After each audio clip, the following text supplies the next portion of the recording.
14-misol hisoblang. 3 ta kasrimizni yig'indisini hisoblashimiz kerak bo'ladi.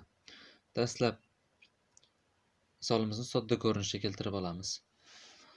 Birinchi kasrimiz 111 taqsim 333. Bu 111 ga surat va mahraj qisqaradi. Qisqarib ketsa, demak suratda 1, mahrajda esa 3 qoladi.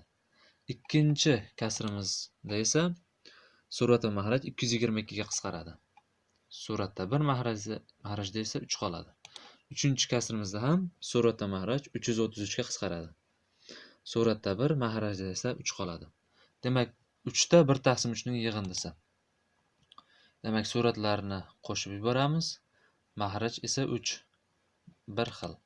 Demak, 3 taqsim 3. Bu 1 degani. Demak, 14-misolimizning javobi A javob.